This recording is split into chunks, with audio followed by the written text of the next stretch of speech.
civilmedia.mk. Slobodno, независно, отворено. Каде се наоѓа жената во нашата земја денес? Дали можете да кажете дека сте целосно задоволни, делумно задоволни, што уште треба да направи? Кратко, делумно задоволни, со резултати, а целосно задоволни со она што е постигнато на планот на одредени сегменти на општественото живење и во развојот на мислата, на разбивањето на стереотипите пред се кај самите нас, жените, кај нашите партнери и во општеството, во институциите на државата.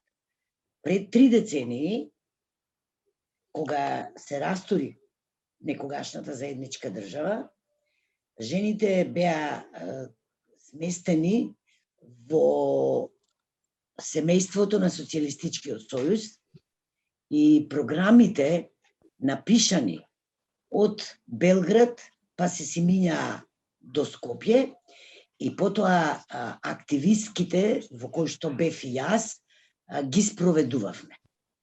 За разлика од тоа време, денес или од самата 1991 година, кога се основаше и првата организација на жените на локално ниво, на градот Скопје и општините, процесот е спротивен, а задачите и ефектите се исти. Односно, што сакам да кажам.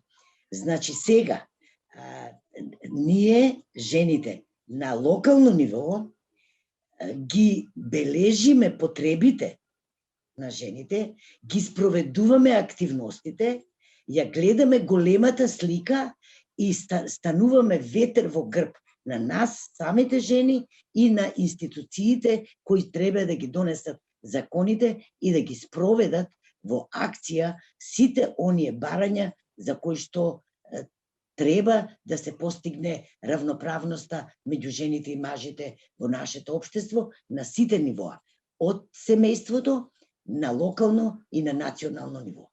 Дали сме задоволни? Ако кажеме дека 91 година во првиот парламент имаше само 5 жени, тоа беше 4%, денеска имаме 45 жени во парламентот, односно 40%. Но, и нели, имаме 10 пати зголемена број или присуство или учество на жените во парламентот, во структурите на одлучување и на локално ниво во советите. И можеме да кажеме да, со квоти, а тоа е позитивна дискриминација, го постигнавме тоа. Што ќе се случи ако се прифати сега законот за локална заедничка територија, една гласачка, една единица, Македонија цела да биде, и отворени листи ако имаме. Тогаш нема да важи законот за квоти. Нашето искуство од другите држави и од регионот знаеме дека тогаш жените губат. Зошто е тоа важно да го говориме? Затоа што ако и сега не се случи тоа, еднаш ќе се случи. Генерациите нараснуваат, значи треба ние да бидеме подготвени со сегашната генерација и со онаа која доаѓа после нас и послед нив, да бидат подготвени дека треба да бидат активни, да бидат самоуверени, затоа што знаеме дека се умни, вредни, способни. Во образованието за сега имаме 10% повисок број на жени од машката популација, дипломирани со магистерски и со докторски дипломи. Тоа значи, тие тоа го направија.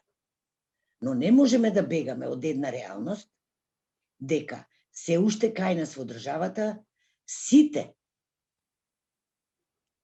позиции на жената освен нели во семејството, на приватен план, после ќе се вратам на тоа поле, е по партиска линија. Но тоа и не можеме да го измениме за сега и не можеме многу да влијаеме, освен со одредени сугестии, ако бидат прифатени, но можеме да влијаеме на жените кои што се во политичките партии да бидат активни, да бидат вредни, да не бидат во наводници би кажала скромни, да се поставуваат и да бараат, да лобираат за позиции кои што сметаат дека можат да ги завземат. Значи, треба да се однесуваат во политиката така како што се однесуваат нивните машки колеги. Тоа е за кое што ние се залагаме, за кое што работиме, заедно со жените и од невладиниот сектор, и од целото општество, и од политичките партии. Тоа е патот кој што треба да ги донесе на позиција за која што тие заслужуваат и за која што ние се залагаме. Што е она за кое што треба да разговараме од друг план, освен од структурите на одлучување? Жените градоначалнички. Никој пат попоразителна сме немале од две жени и тоа е одговор на прашањето на Џабер дали сме задоволни. Не можеме да бидеме задоволни. Но тука мора да ја побараме, да го побараме решението и кај самите нас.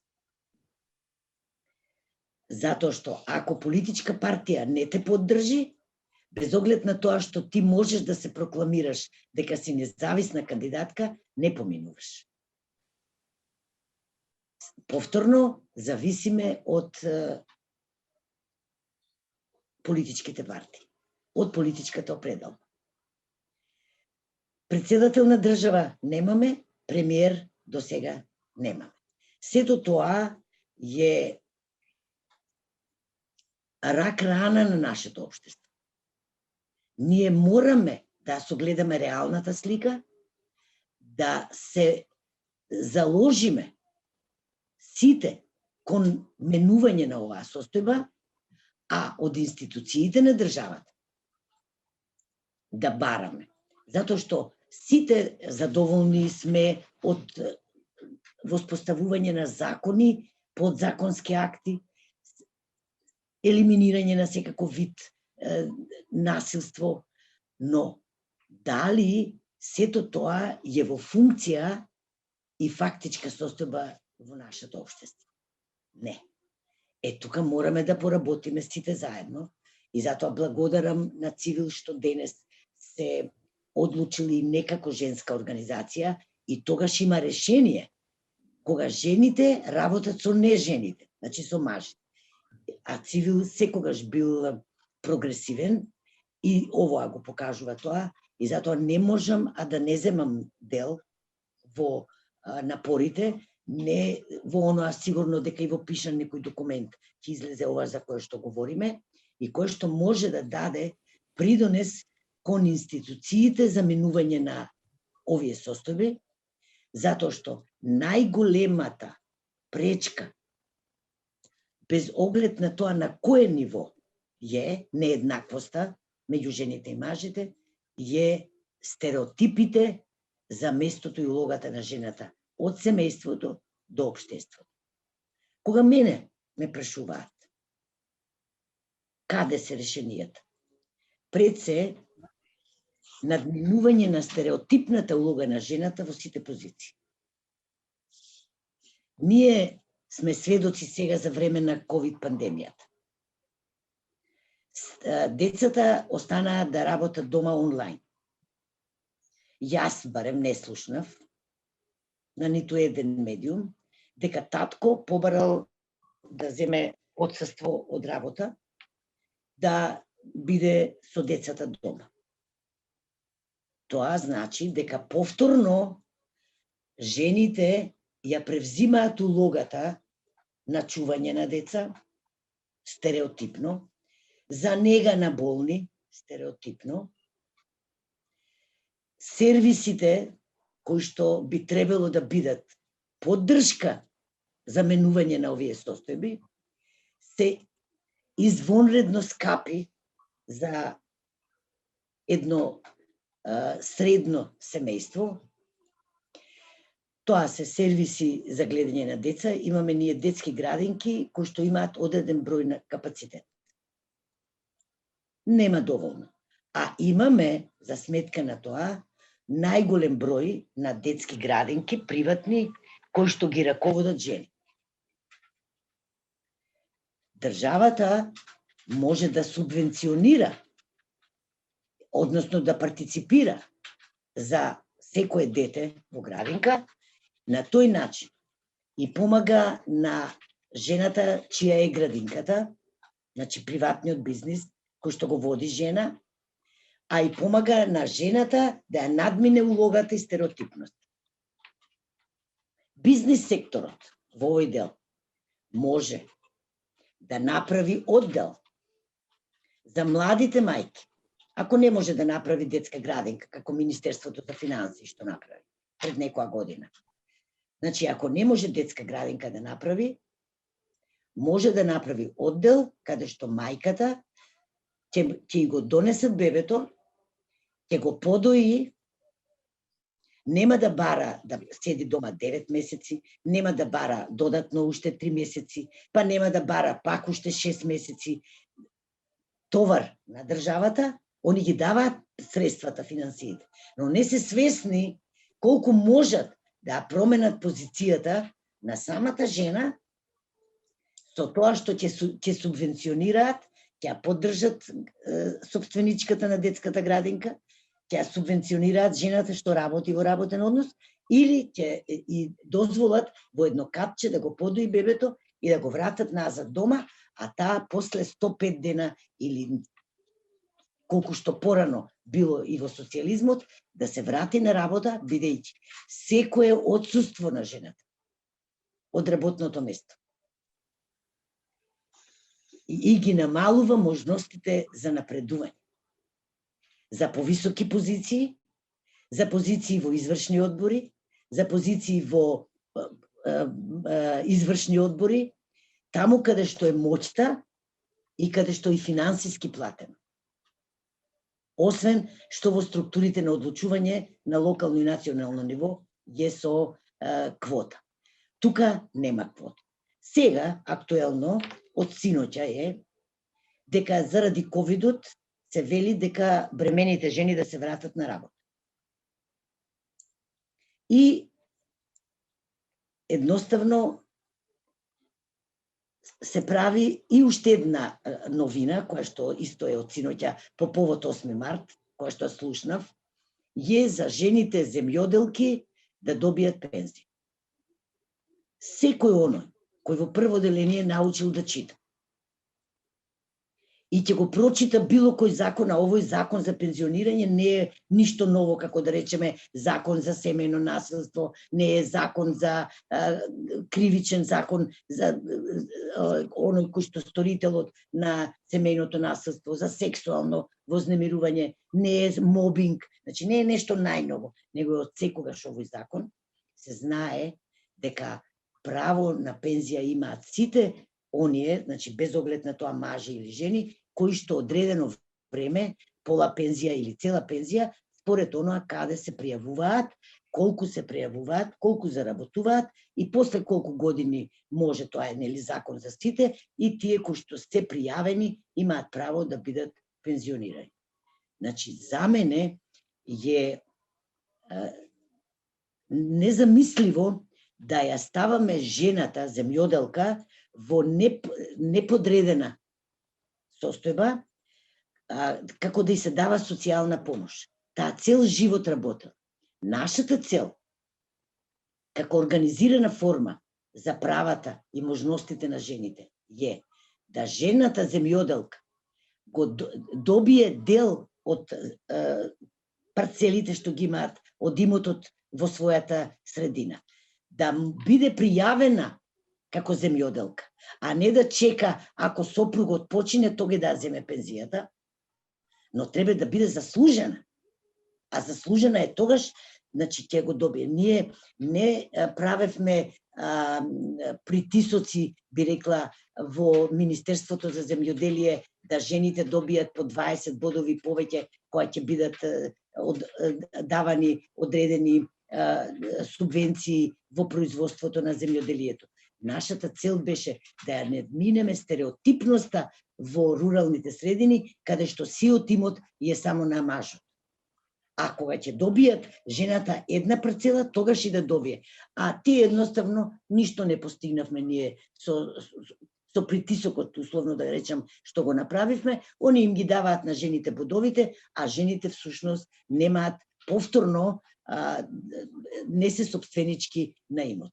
А тоа е една сигурност која на жената, било од која причина може да остане сама или да мора да се втурне понатаму во животот или сака некакви своји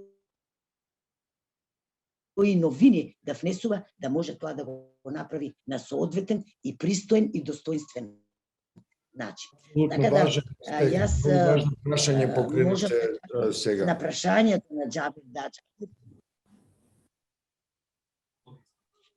Да, значи прашаше Џабир дали сме задоволни.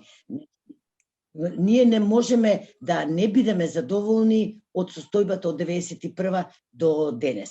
Значи 30 години не е мал период на активно работење.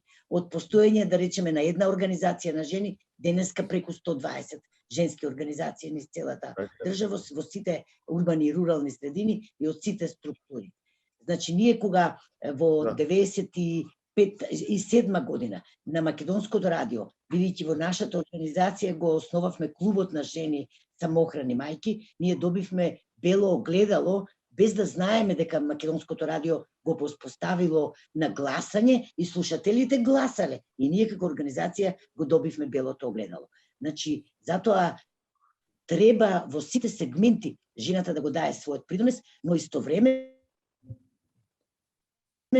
заедно со мажите, но ја морам да признам дека немаме проблем со мажите, и со притисок на институциите на државата.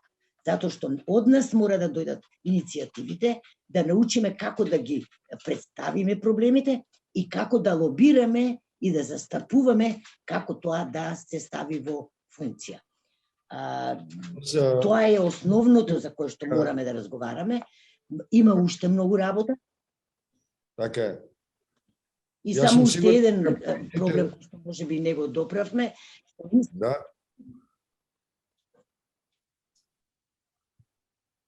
Уште еден проблем што не го доправме е семејното насилство. 91 година не постоеше таков проблем, ниту пак стереотипно некоја жена го отвораше проблемот да каже, ни на најблиските, а камоли да се јави на телефон и да го пријави.